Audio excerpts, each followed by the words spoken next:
make these super easy meatballs, it's kind of a gross process, but we're taking long lengths of sausage and squeezing small amounts out into smallish balls.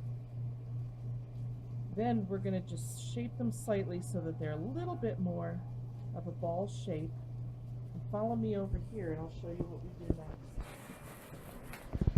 I'm pouring a small amount of them into a nonstick skillet, and you can hear that sizzle. I'm keeping them turning and browning evenly.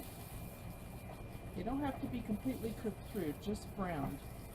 Then I'm pouring them into this bigger pot where we're going to be putting our sauce in a minute. I'm doing this in batches.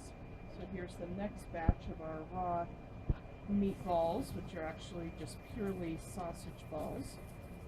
And this is a whole lot easier than doing the whole usual traditional recipe of mixing breadcrumbs and egg and lots of different kinds of meat. So we're just creating the balls, browning them, and putting them in the pot.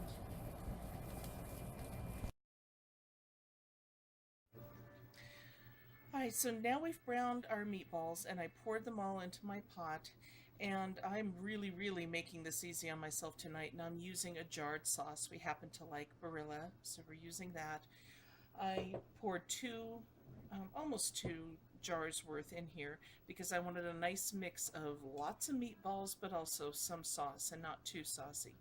Now the beauty of doing it this way is not only am I using a sauce that has seasonings in it, but the meatballs themselves have a lot of seasoning in there, so I really don't need to add anything at all.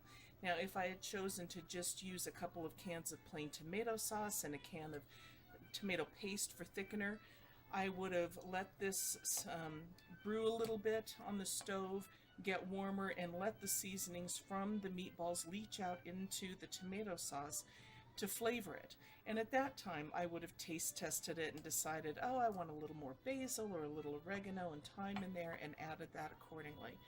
So right now we're just going to let this simmer to heat through and to continue letting the meatballs cook all the way. Okay, now the pasta is all done with the meatballs. I checked one of the meatballs to make sure they were cooked through. So I'm just going to ladle it on. Traditionally we do spaghetti noodles, but one of my kids wanted penne, so no problem, it's going to taste the same. So we're ladling it on, and I'm just going to top it with a little Parmesan cheese. And there you have it, the easiest meatballs, spaghetti and meatballs, no matter what kind of pasta you use.